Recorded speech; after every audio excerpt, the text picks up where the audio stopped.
right then. Hello, willkommen, bienvenue, konnichiwa. It's time for the Amish Inquisition episode 358 on Sunday, the 15th of December, 2024. Welcome along. I'm Phil. I am Ben. And I'm Matt. Oh, Limp Dick City. oh my gosh, that's rather rude, isn't it? It is rude, yeah. Straight out of the gate, calling us on our members. So true. We're very happy. This is our last guest show of the year. It is. Yes. And we're very pleased to be joined by, are you in Colorado, Charlie? I am. Well, what's it like there? I hear it's dead rocky. I'm right at the base of the Rocky Mountains. I'm right outside. Have you ever seen, of course you've seen, the U2 Sunday Bloody Sunday video where they're outside in the rain at Red Rocks at that legendary venue? I'm right down the street from that. Nice. So Lovely. in the same like mountain range as them with all the beautiful rocks. So I could really use a big fat spliff right now to calm myself down. Isn't it legal in Colorado? oh yeah, it was the first state where it's legal. You can go to the weed store and you can buy up to well, if it's edibles, they come in packs of 100 milligrams. Each piece is going to be 10 milligrams. So you can buy up to 8 of those, eight packs of 10 at one point, or you can buy, I forget what the gram cutoff is, but you can just go buy an ounce of weed, and they've got menus, and all of them are different. Some of them are like Apple stores, you know, they're all futuristic and beautiful, and Yeah. you can pick out some. I was in Vegas, living in Vegas for a couple months this summer, and the stores there are like nightclubs. You know, there's like hot chicks are like waiting on you with iPads and walking you around. Yeah, it's a real, it's as God would intend it to be, Yeah, available on every street corner. We're kind of backwards over here, really, when it comes to marijuana, Yeah, we aren't are, we? yeah. We're backwards when it comes to most things. Yeah. There's been rumblings, but there's no political appetite to do it here. No. And you'd think that the tax revenue, you think, would lure them in, wouldn't you? Mm. You would think, yeah. They put so many taxes on it that there's still a black market for buying weed. Like a lot of like true hardcore heavy duty pot smokers just still buy the old way. They don't go to I mean, you can go in there, and it used to be that you needed to get a medical card, and it was like, you know, the process was like, what's wrong with you? You're like, I have a headache. They're like, does it hurt bad? And you're like, real bad. And they're like, you need some weed, you know, and that would be it. And you could get yourself a medical card. Yeah. They still have that, but it's the dispensaries, when you go into them, are divided in half, with one being recreational and one being medical. And the medical side is like, you can get a lot stronger sort of strains, like the kind that just taking one gummy is like taking the entire box of the other ones, right? So it's like heavy duty. So there's a whole lot. It always blows people's minds when they come here and they get to go into a dispensary. They're just like, holy shit. It's like the first time I was in Hong Kong and they took me into one of those like Kowloon night market back alley places, and they're like, oh, you want to go in upstairs and see the real the good stuff? We're like, fuck yeah, we do. Like, oh, you got to go follow us. And then we go down some alley and then up 3 flights of stairs, and then you give them the password, and then they let you in, and it's filled with Australians all buying knockoff bags. You know what I mean? Yeah, all right, because I bet I get the feeling they're pretty strict down under, aren't they, when it comes to narcotics? I imagine so, yeah. Yeah, so I imagine there's a huge market for people going to, well, it's Hong Kong, Southeast Asia to pick it up. Indonesia. Yeah, just don't try and bring it home, I guess, to Aussie land. Mm. No. How Hey, you guys been? Haven't seen you in a while. oh man, I'm gonna get really drunk, I think, tonight, Charlie. That's after that. No. I was telling you, because of that Windows update, I got bent over by Yeah. Bill Gates. Mm. I've had a Yeah. stressful weekend as it is, and you were so patient. You were reading. What were you reading before? I asked you to read something because we were struggling to get your I was audio reading through. part of the book I wrote with Jeff Berwick. the controlled demolition of the American Empire. And number one bestseller, I believe. Yeah, matter of fact. As a matter of fact, on election day 2020, on selection day, when they selected that old pedophile corpse, that was the day in the U.S. and Australia. It was like the most ironic day for it to ever happen too, because you would never in a million years vote in an election again if you read the book. And yet it just worked out fine. Berwick was in jail. Berwick had gotten himself locked up the Friday before for swinging at a cop. Oh Cabo. no! And I saw the footage of it. His wife sent me the footage. I was like, holy shit. So he was no help on the promotion side, but we still wound up getting to number one. I think his team of guys had experience running the show when Jeff was unavailable.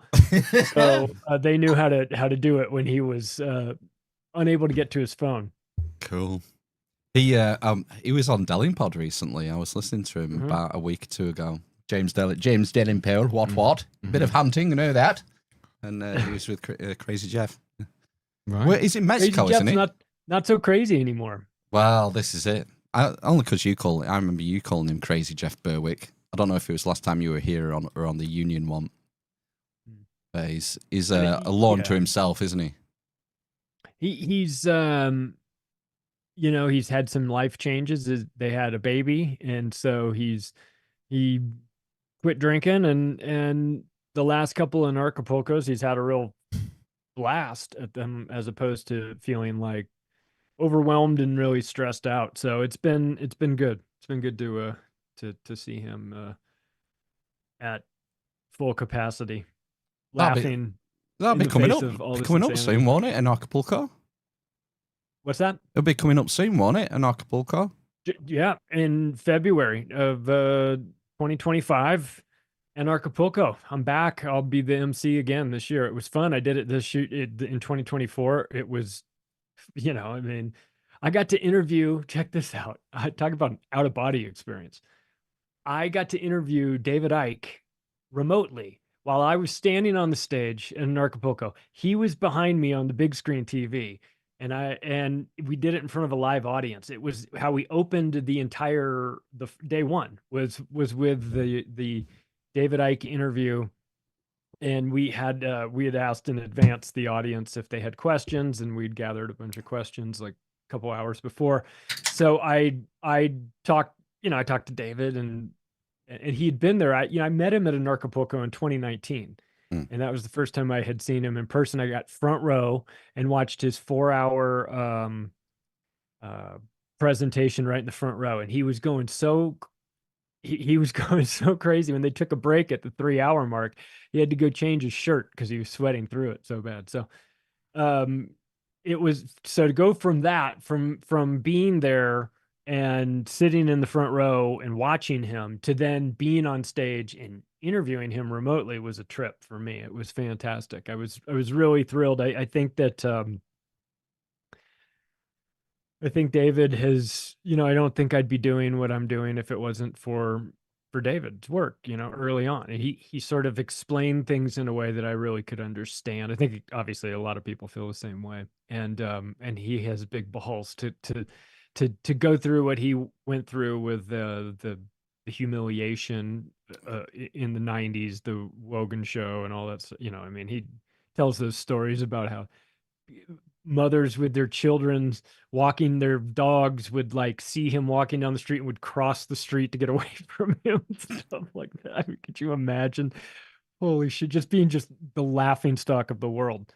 And he went through all that and came out the other end, and who's laughing now, So it's a trip that I was able to do that, and I'm really thrilled that they asked me to come back. I'm not even sure who's going to be there, except I do know Gareth Icke will be there. So all right, he's going to be there, and I think the night one VIP dinner is going to be centered around him. When the other years I've been there, it's been like Ron Paul. So pretty good company. Wow, Gareth Icke. Let's move on to some topical stuff, because we're just sort of catching this story now. This fucking drone stuff. Oh, yeah. What on earth is going on with this drone stuff, Charlie?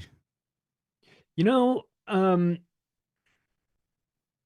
I 30 years ago, I met a photographer, and this guy told me I'll try and make this story as short as possible, but I think it's relevant.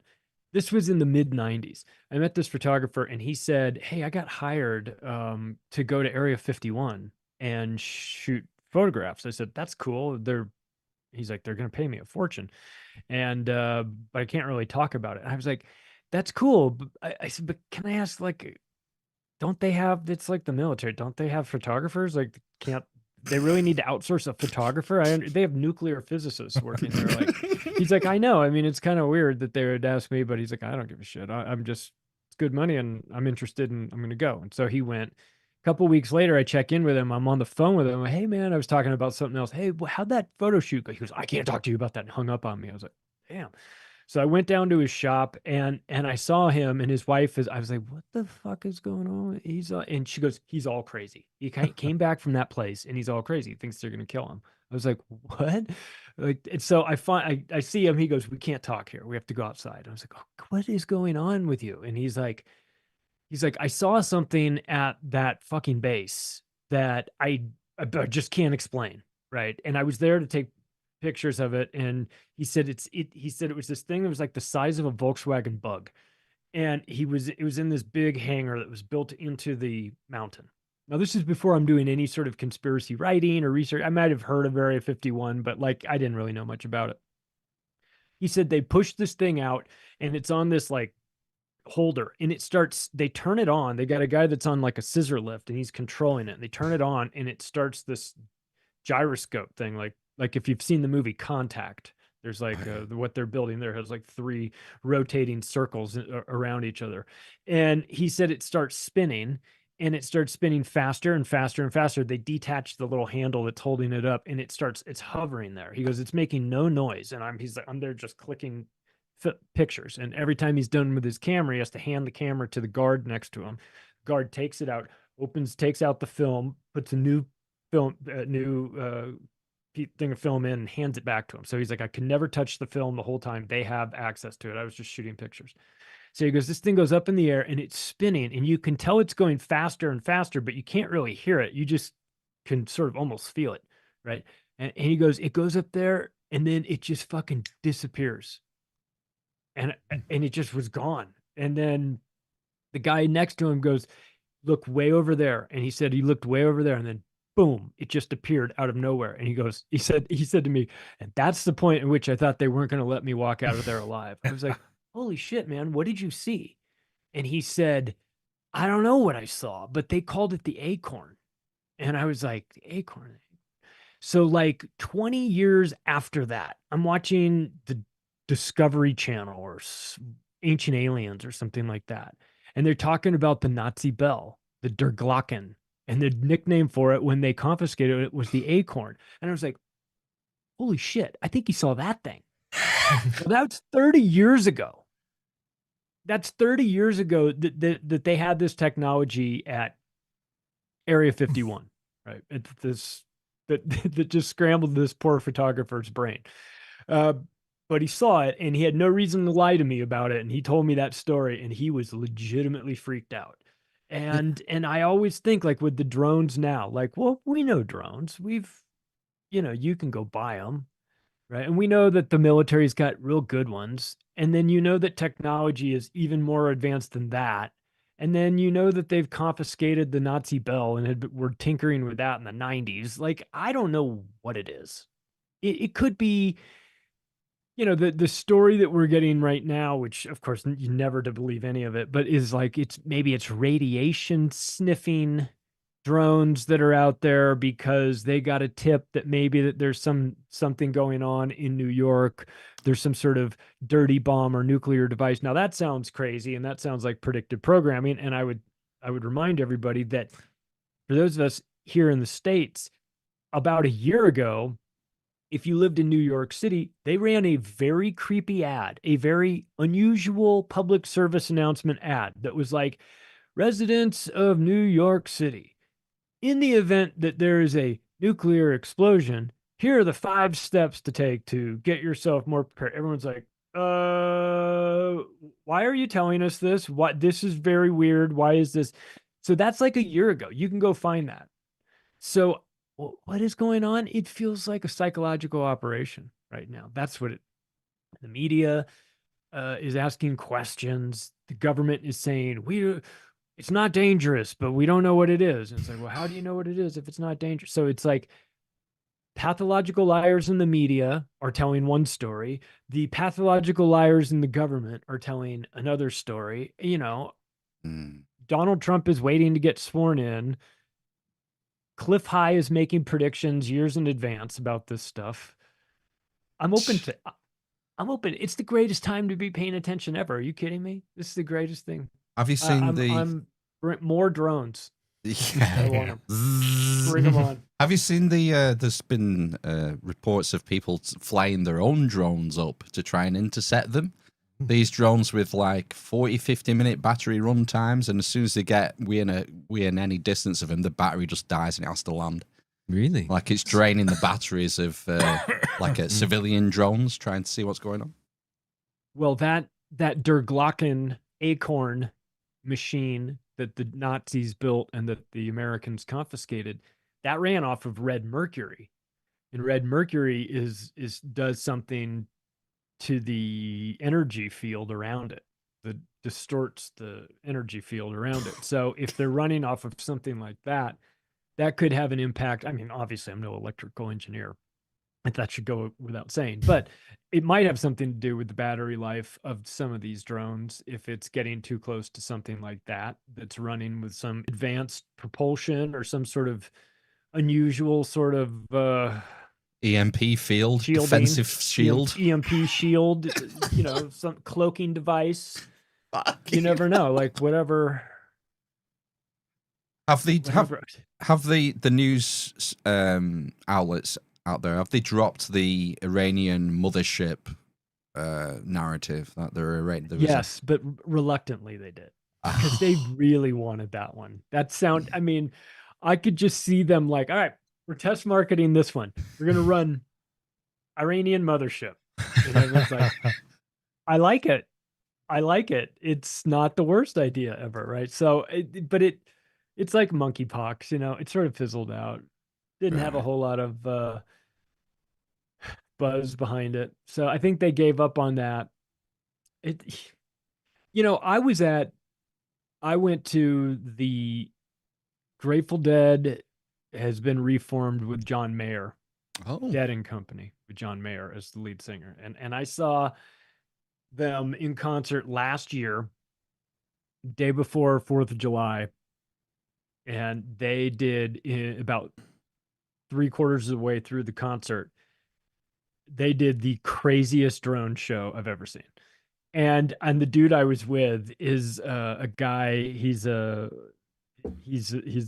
friend of mine. He's got an OBDM GI Joe name, if that tells you anything. I mean, he's legit. And we just look at each other and he goes, "It's gonna be so easy to do Bluebeam with this technology," because they made all these drones turn into like the Grateful Dead logo. They made it turn it into the dead bear. They made the bear dance and everything. And I just kept thinking, some poor bastard out there in the audience didn't get the memo that these are drones. He's having a come to Jesus moment when the acid kicks him, and you know what I mean? But it was so, and I've got the videos of it. It is very impressive and it's beautiful then, you know, and you go, oh, this is great. But of course, Jeff and I, our minds went to like the worst possible place. We're like, dude, they could, this is terrifying. what it is. Yeah. I've seen it in China. Was it? It was like some Commonwealth game, not Commonwealth game. It's some sort of opening ceremony for something, and they have these synchronized shows where they all fly around, and it is mightily impressive. They're better at it than the Americans when it comes to synchronized electronics. Their drone shows are amazing. Yeah, I just wonder we're only a few weeks. I think it started around the 20th of November. We've had four air bases in the UK now have reported the drones above them.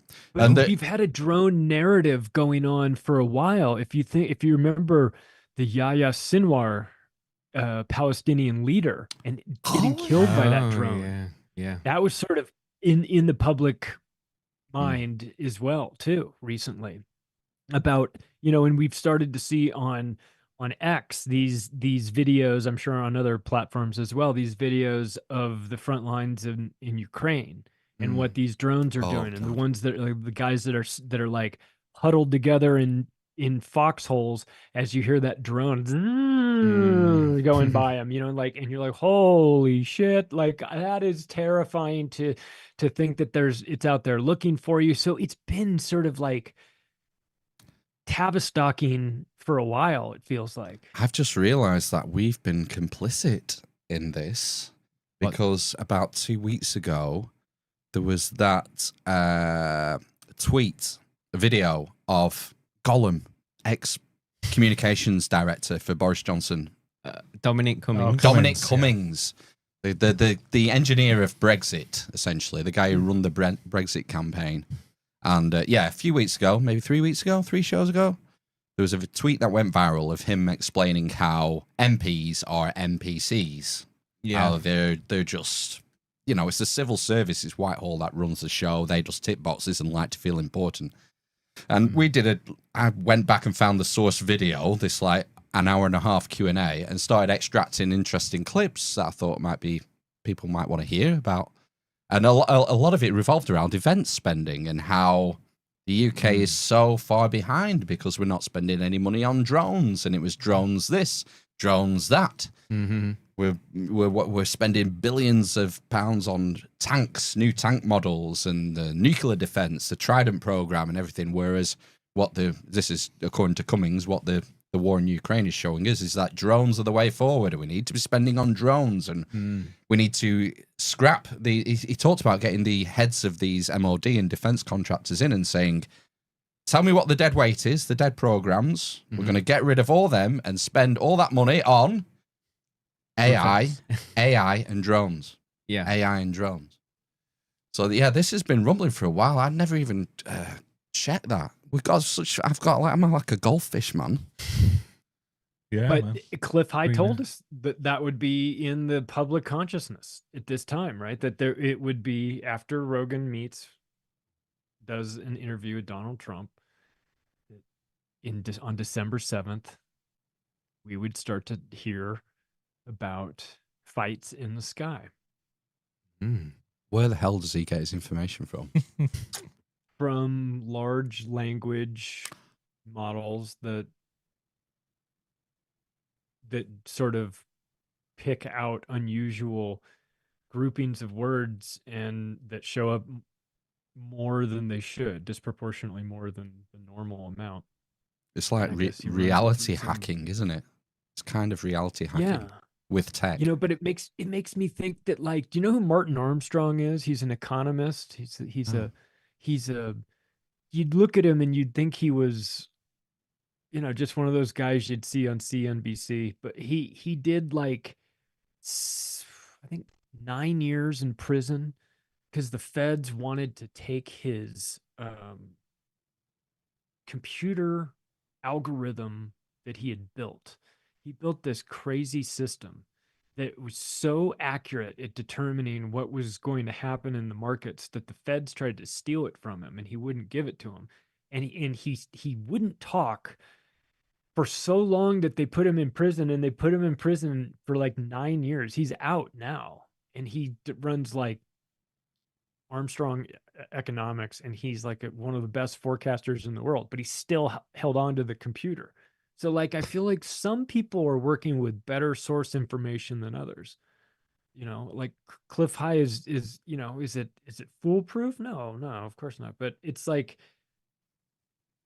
it's information about what people are starting to think about, and what people are starting to think about. If you understand how the human behavior works, you can sort of plan that. I mean, I think it gets into a kind of a creepy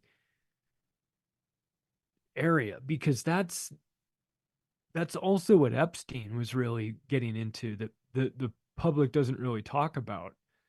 And I have this conversation with Whitney Webb, and we're like, well, we can't figure out why the public isn't more interested in why Jeffrey Epstein was giving $30 million to Harvard to study evolutionary game theory, population dynamics, shit like that. They're trying to figure out like how to like thin the herd. It's wild. Wow, you're gonna have to go more into that. So, well, was he a hedge fund manager? He was like a money manager, wasn't he, for people? He never, it was all, I mean, shakedowns. like his main sort of, is it like public persona? Who He got knows what he was fired, doing? didn't he? For losing a lot of money. Everything. And then, was it not something to do? He got into business with someone who was a billionaire, and then he got information on him, essentially blackmailed him, and got loads of money that way initially. Took over someone's. Well, he's part of like the Jewish mafia. You know what I mean? Like he's in that group with the guys. Like his big protege, Les Wexner, is the co-founder of the Mega Group. And the Mega Group is a group of like dozen Jewish billionaires. You have to be Jewish and you have to be a billionaire. That's why I sort of differentiate that. And they have a disproportionate amount of control over a lot of things. And they were running, I mean, Epstein was into everything. He was, he gets known for the island and the underage girls and all of that because it's awful and creepy, and you should be talking about that. But, he was running hedge funds, Ponzi schemes with Stephen Hoffenberg, who did 25 years in prison for it. Epstein walked. It wasn't even prosecuted. So like he had undue influence. When he got busted in Florida, when they're talking to the authorities they're saying he belongs to intelligence, like you can't really prosecute him. I mean, so he was working for a variety of different intel agencies as well. So, but what he was doing that was really super crazy was the stuff that he was financing, these population dynamics was what it was called. And he gave $30 million to a guy named Martin Nowak. And this guy is definitely sketchy. And what they're trying to do is it's like running simulations. If we insert, a virus here, what can we do here? What does that do to the herd? And they run it through these real high-tech programs that they created, that he financed the creation of. And then you combine that with what he was doing in New Mexico, another place that nobody ever talks about. And what he was doing there was genetic testing.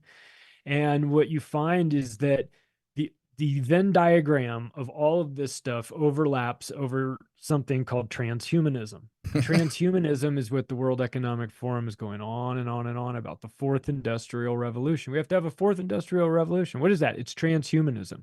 It's like, oh, that sounds cool. What is transhumanism? Well, transhumanism was the name picked out by one of your guys over there, Sir Julian Huxley, back in the late 60s, when they were going through a real problem with public perception of the British Eugenics Society. Had a really bad name with the murdering and all. So they decided in a rebranding, they would call it, instead of eugenics, they would change it to something that was a little bit more space and futuristic and, didn't have any baggage. And so they changed the term eugenics to transhumanism. So transhumanism, what these guys are pushing, that Epstein's interested in, that the World Economic Forum's interested in, that United Nations is interested in, is just a code name for depopulation. At its core, that's what it is. And there's a lot of money in depopulation, unfortunately. And these guys, these Epstein guys, they're involved in it. Part of me thinks, I don't understand why they're putting so much effort into it, because we seem to be depopulating ourselves just fine as it is. When you look at our collapsing birth rates, our sperm counts going through the floor, all the microplastic, we're poisoning the water, in the food, in the air, tire dust. And it's like, why do they need to bother, Charlie? Why not just let nature take its course? I mean, you never want to stop your enemy when he's in the process of defeating himself, of course. But this is also the reason why those birth rates are down extremely low, has to do with things like the National Security Council Memorandum 200 that Henry Kissinger put out on December 10th, 1974, which said that the United States policy towards the third world should be that of, quote, depopulation. And then he laid it out and he said, these are the 13 countries we want to target. This is what we want to introduce. Family planning was the term that they came up with for that, which was sterilization, abortions, birth control, all that stuff. And then they said, this is how we're going to implement it. We're going to have all these NGOs like World Health Organization be the ones that do it. That way we don't get blamed. That way the host country doesn't get blamed. That way the dictator of the host country doesn't get blamed. If anyone gets caught, we just say it was the World Health Organization who got caught putting sterilants in the tetanus vaccine in Kenya, because that's what they're, so this stuff has been going on for 50 years. And so, yeah, we've got these really low birth rates, and we really could probably, they probably could do nothing at this point except sit back and watch us, run into this. It makes ask China, ask Japan. Japan is inviting people in to have sex with their women. When's the next flight? On a side note, I was in Tokyo in April. Gosh, it wasn't for that, but I was there. It makes you wonder if there's some competing interests happening here then, because you've got the eugenicists wanting to, like Kissinger saying, targeting we'd call them developing countries these days. I imagine India, Nigeria, probably some of South American countries like Brazil would be up there. But on the other hand, on the list, all the commercial interests, when you look at our country, we need the cheap labor. We want cheap labor. Let's keep them coming. We want, open borders, essentially. Same in your country. Yeah. So who's going to win that battle? Well, here's another reason why they want it.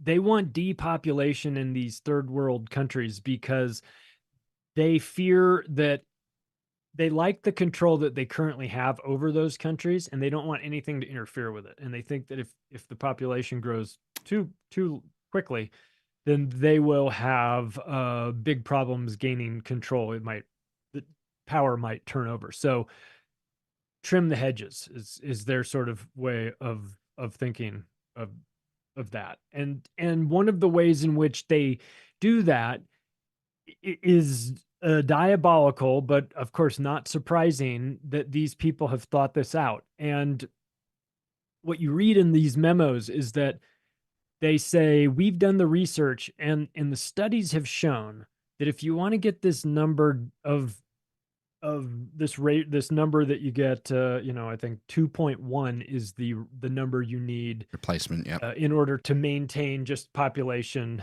balance.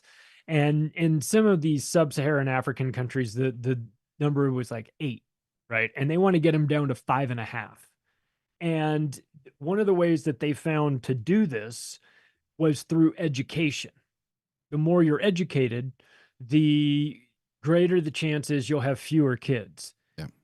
But they didn't want to educate them too much. What they found, what their numbers told them, was that if you educated them just up to the 4th grade, then you got the biggest bang for your buck. I mean, they talk about it like they're running a business, like they're running a human farm. You educate them just up to the 4th grade. You don't want to do the 5th grade because then, diminishing returns and whatnot, and it doesn't really matter. But if you do the 4th grade, they're just smart enough to have 5.5 kids and not 8. And that's what we want to continue the stability. And you read this and you're like, I know it exists. And I know these people think that, but like when you actually read it, it's rough. It's like that George Carlin gag from decades ago. He says, we want you just intelligent enough or just educated enough to keep the system running. And no just further. Smart enough to work the machines and just dumb enough to not realize that you're getting fucked. That's the one. Yeah. That's it, and it is, and it's like, no offense, it's just a calculation that people that run the state make. Yeah. Gross.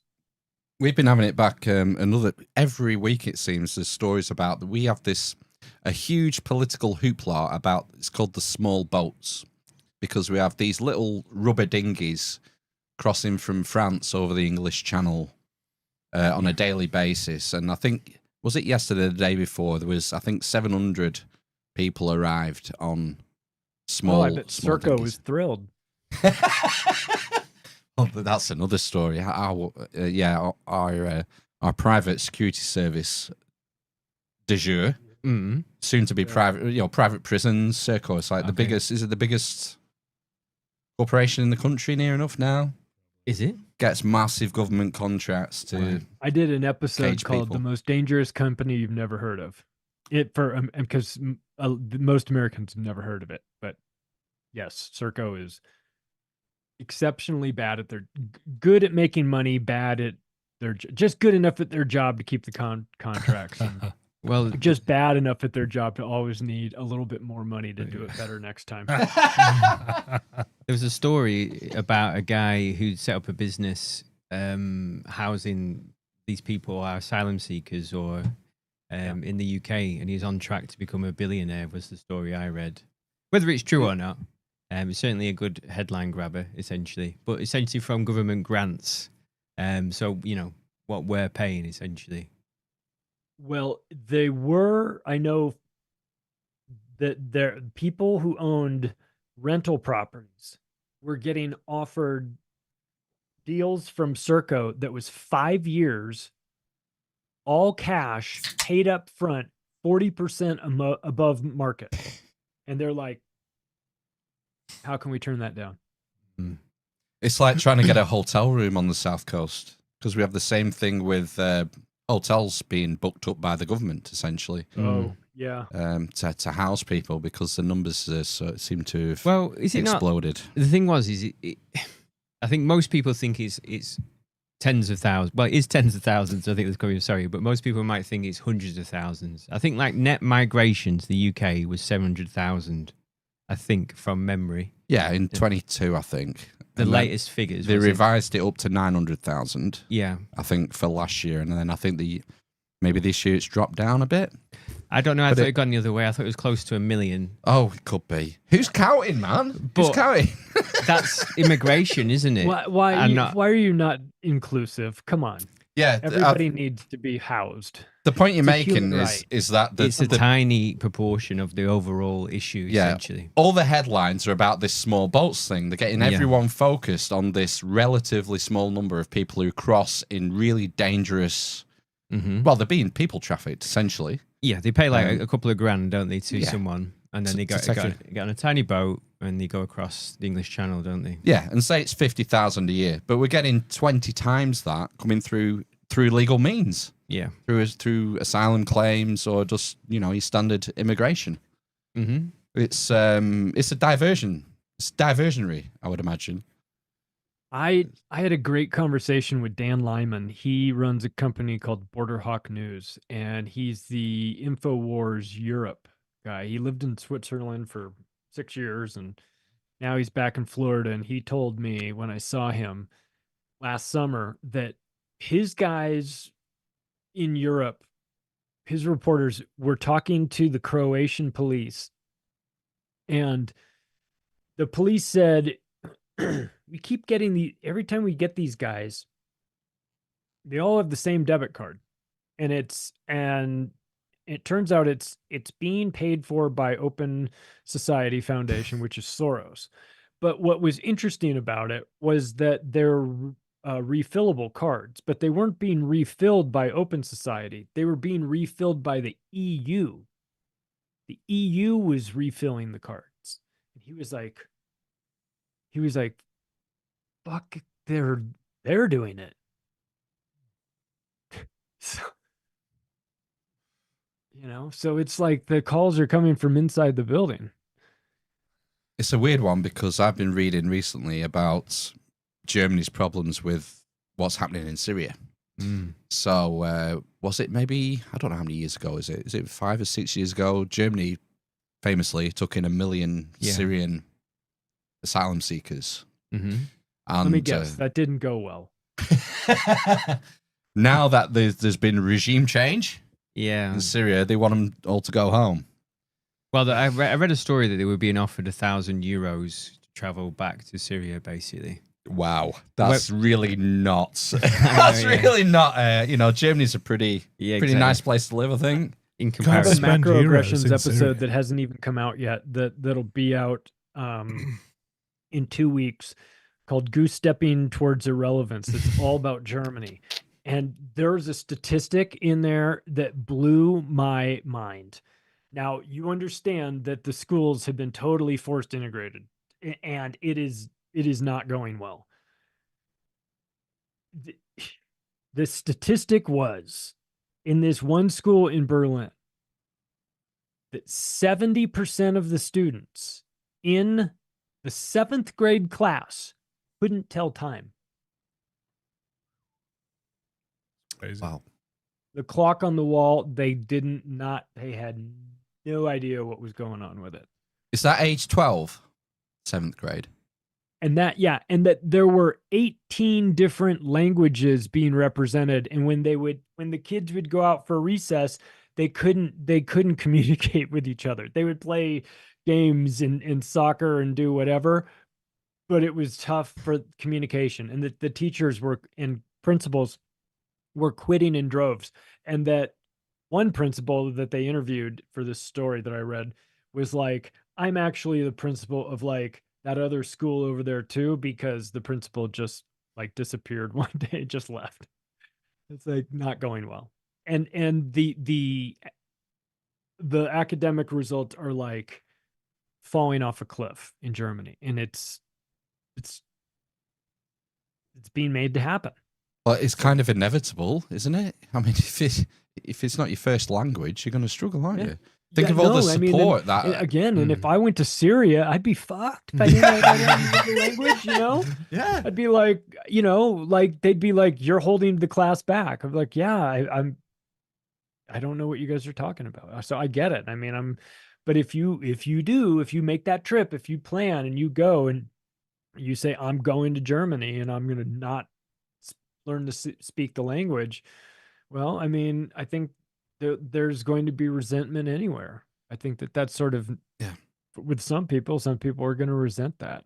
But I think it's inevitable when you have a migration on such a large proportion over a short space of time. It's always going to cause friction. It doesn't mean people are racist or that they don't like people with brown skin. Especially when we've had a period of economic stagnation since pretty much 2007 now. Our lives, to speak in general terms,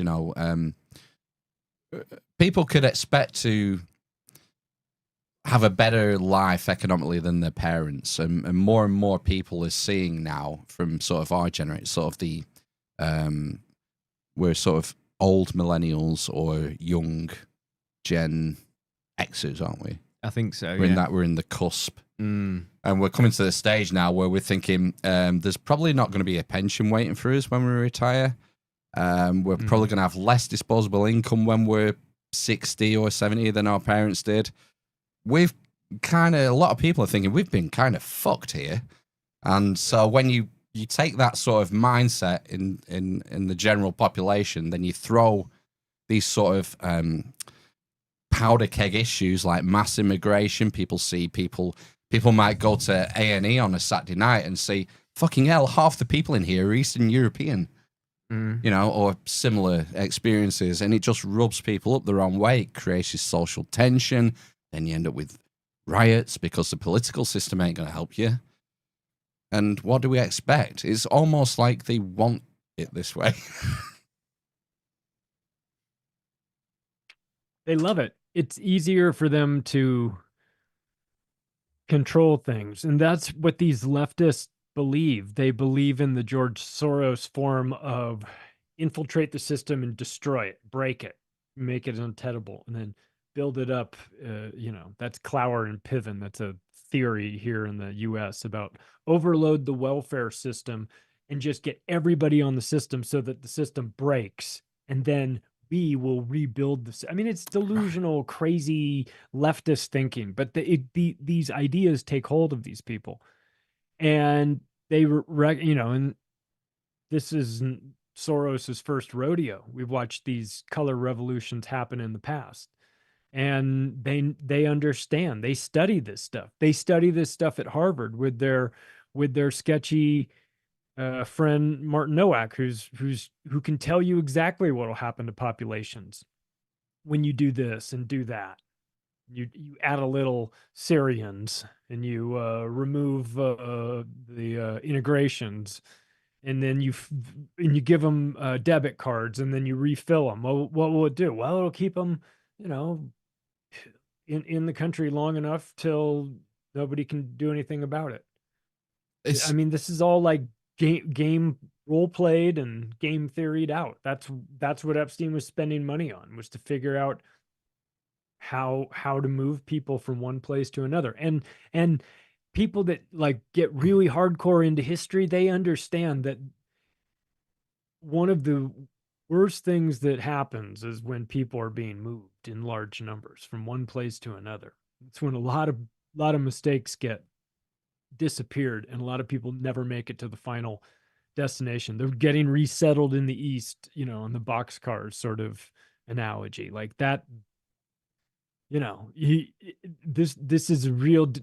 I mean, it's frustrating for the home country. It's sad for the people that are being moved. You empathize with them in the sense that it's like, do you want to stay in Venezuela? Fuck no, I wouldn't want to stay in Venezuela either. I get it. I understand why you would want to come. I don't appreciate it, but I get it.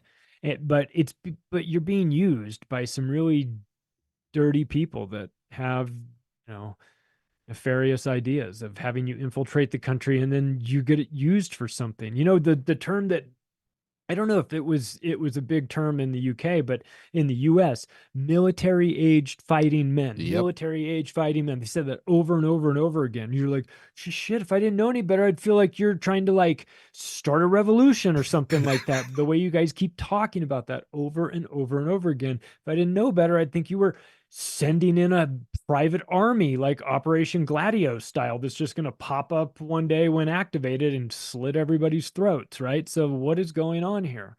And that's, I think, if you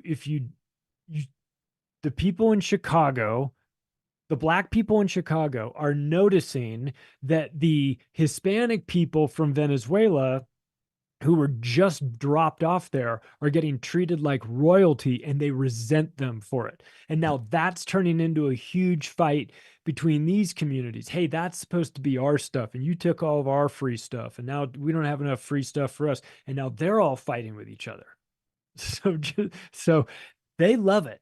Yeah. It's the perfect tool for them, man. They can just make this, it's like rent a problem. You just pay, you got a lot of money, you can just finance a wave of people to come in, and they'll just be a huge problem, and you can just slow down Donald Trump, and it's preying never on get anything done. It's preying on like the basest parts of our psychology, things like envy.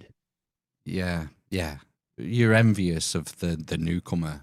They're taking your stuff. Yes, yeah, exactly, yeah. Those people over there are taking your stuff. You can almost feel like the puppet strings, right? Yeah, it's so dangerous. It's fucking sad, man, because a lot of people are going to get hurt. A lot of people are going to get exploited. And it is no joke about like a lot of kids that came across that border, like, where'd they go? That's unacceptable. I mean, okay. We saw it with riots. I mean, I know people who watch this have questions about those riots and just how bad or real they were a few months ago. What was it over? It was over the Southport. Yeah, and we had an outbreak of violence on the streets in a few cities, and that is Did it look like West Side Story? Was there dancing involved? Honestly, it was this policy manifested on our streets. That's how dangerous it is. Cars being set on fire, houses, shops. There's, they're playing with fire, but I guess these fuckers just don't care, do they? Because they're kind of insulated from it all.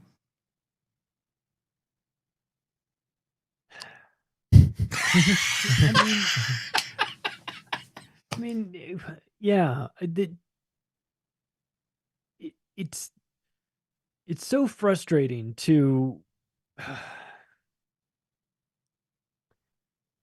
these people go through life totally I'm thinking of the boarding school guys that infiltrate your government. This is who I'm thinking of specifically, all the ones that go through the fancy. I went to a fancy boarding school, but it wasn't preparing me to be an MP, Right. or anything like that.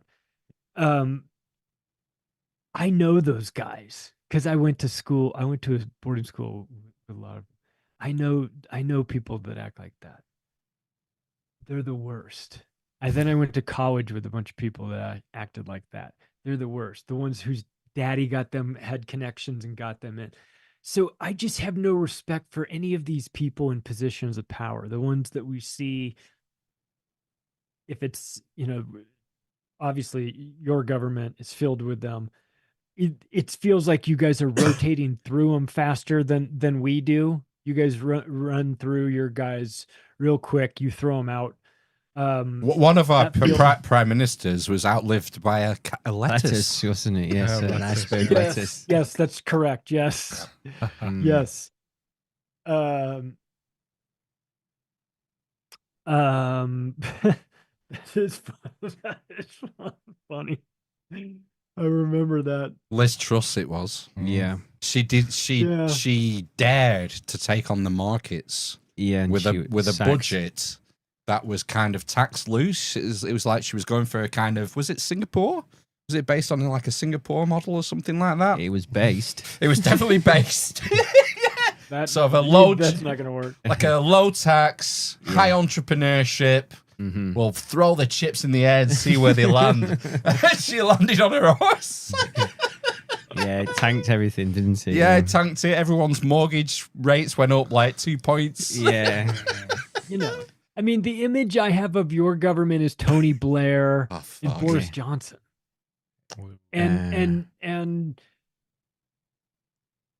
Prince Philip and I mean, there's like a buffoonishness to it all. It all feels very Benny Hill. I can't take it. I can't take it too seriously. No, you shouldn't do. Sure. Yeah. And believe me, I'm certainly not on my high horse over here in the United States of America when we had a choice between Kamala Harris and Donald Trump. Don't get me started on those two. But your leaders is Nigel Farage a legitimate candidate? Fucking big. Is that what I heard? He's not. I heard that. I think this morning. I think I read that. He's an MP at last, isn't he? He's managed to get into Parliament. Was it the fourth time of asking? I don't know. But he is he's a buffoon and also, I don't know, some kind of shill, isn't he? Do you know, I said this about Bojo. He's not an idiot. No, he plays on it, doesn't he? The image of it. He, again, like Bojo, is the most divisive figure in British politics currently. You either hate him, like in your guts, or you think he's Big Chungus. Yeah. I think he's a sussy Chungus pirate from Basildon. I mean, he spends a lot of time with the Orange Man, doesn't he? So I suppose it's a little bit like that, I guess, but like the British version. Yeah. I just know him from his beheading of that Dutch guy in the European Parliament, where he. Or the Belgium guy, the World Bank guy, where he said, "You're from Belgium. That's not even a real country." and I watched. I was like, "God, who is this savage? Oh my God!" Like he just took this World Bank guy out back and kicked the shit out of him. It was glorious, and it was so good. I put it in the Octopus book. I'll have to dig it out, but I was like, that is the best thing I've seen in the UK in quite some time. More of that, please. But of course, I think the longer you stay in the game, the more you get corrupted, compromised. And you're just not clean. It's just a matter of degree. I can't imagine there's many that people level. who've accused Nigel Farage of being clean. No. I mean, he has a bit of a. He's kind of like, he reminds me of Jeremy Clarkson. Yeah. He professes this sort of man of the people sort of persona, but he's a stockbroker. He was a banker, wasn't he? He was a banker. He was a hedge fund guy. Mm-hmm. He's Wealthy. He's a good orator. Mm-hmm. People like his baseness. He's not polished. Where I think most people are sick and tired of the PPE, the philosophy, politics, and economics educated political class we have. The Keir Starmers, Ed Miliband's, I think Jeremy Hunt. Everything that goes People through like that. a focus group. So all the talking points that'll be talked about on the news will go through a focus group.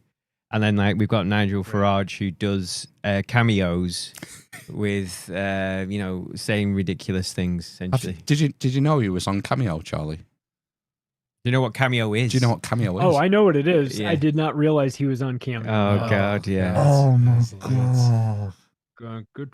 I think it costs you, what is it? What's like 90 quid in dollars? Is it about 130 now? Something like Maybe, I don't know. For like $130, Charlie, you can have Nigel do a plug for Macroaggressions.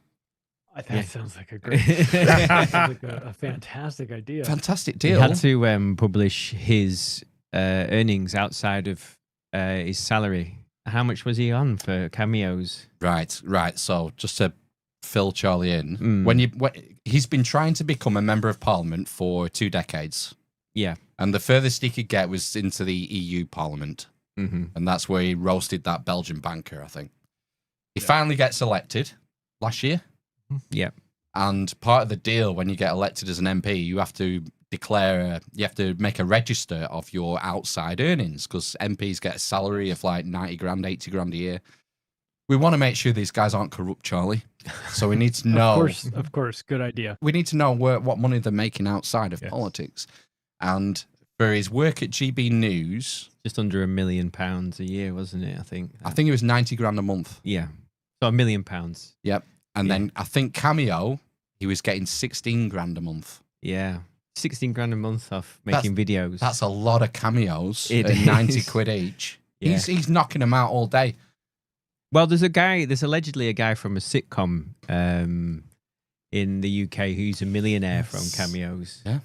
Apparently. But he just does it like 10 hours a day or something. You Back to back. need to set your own up, Charlie. Have a side hustle on Cameo. Lucrative. That's so funny. Yeah. I'll send you some links Yeah. to Nigel Farage's Cameo. Yeah. You'll love it. Yes. I'm the idea. I know they have all like the. I was gonna get one from like one of the 90 Day Fiance the shows that we have out here. Those people, they have all the freaks from that show. The no neck guy. cameos set up, and I was gonna do one for my wife, and then I was like, oh, and I remembered in January. I was totally supposed to do that for her, and I didn't do it for Christmas. Damn, I should have done. If only I had some. She wouldn't appreciate Nigel Farage, but Yeah. if I could find somebody who'd been on one of those retarded shows that she makes me watch against my will. I would just say, Charlie, go onto YouTube and look up Nigel Farage Cameo, or maybe TikTok is the place to be. Nigel Farage cameo. Yeah, there's best tons of. of them. If only I had some Based Sigma Chad. lying around on the. Yeah. It's time to big up the man Dems. Yo, a sussy chungus pirate from Basildon. You know, we've got thousands of them. Yeah. He has his own folder. Yes. Nigel Farage has his own it's folder from On on the the favorite. roadcaster. Yeah. Well, Jesus. I know. Charlie, we're wrapping up. We've gone over an hour now, and you need to get like washed down, have a quick, what would you call it, like a towel off before you start recording your next show, don't you? Right. Day with zero. those, with the lunatics at day zero, Yeah. Sunday afternoon jam. Tell everyone where else they can find you. Macroaggressions.io is the website, and the podcast goes out twice a week, once on a Sunday, once on a Wednesday. You can check it out. Hakeem Anwar from Above Phone is my guest this week. Above Phones are like these super private de-Googled phones where you can like Not get plot spied on. scheme. You could talk and nobody's gonna hear you. I don't know. Anyway, it's check that out. Go to Twitter where I argue with stupid people and robots at Macroaggressions. That's the best place to find me. Thanks for having me. It was fun. It's always good to talk to you guys. Super. Thanks. It's been great, and we'll see you again before long, surely. We need to get on the Union again. Surely. Absolutely. When, Yes. We've been recording them earlier in the day because Ricky has basketball practice, so we might be able to get it at a better time for you guys. It was good. It was 2 hours earlier this week, but I sent Ricky an email. It's like running up to Christmas, my head is like just a mess of jumbled We're going to do nonsense. one. The next one we do, which is next week, right before Christmas, is just going to be the four of us, and then the next one after that is going to be in the new year. Right. And Union of the Unwanted. Look, check it out on your podcast apps, man. Yeah. Check it out. Right. Charlie, it's been fantastic. Thanks for joining us again. Thanks, guys. Yeah. Check out the links to the show notes, buy the books, sign up for the podcasts, and have a nice Christmas and a nice New Year, Charlie, and we'll catch you on the flip side. All right. Sayonara. We'll be back for part 2 in 10-15 minutes. Yeah. Do a bit of news if the roadcaster works. Yeah, let's see. We'll see. Anyway, thanks for joining us, everyone online, and we'll catch you in 10. Okay. Sayonara.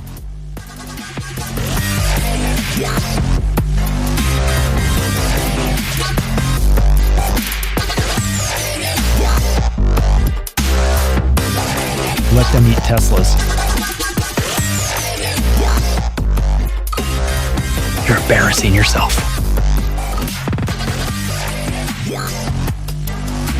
What the fuck are you people even talking about?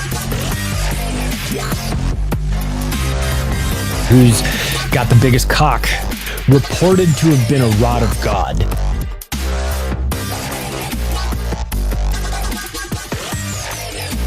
You are functionally retarded.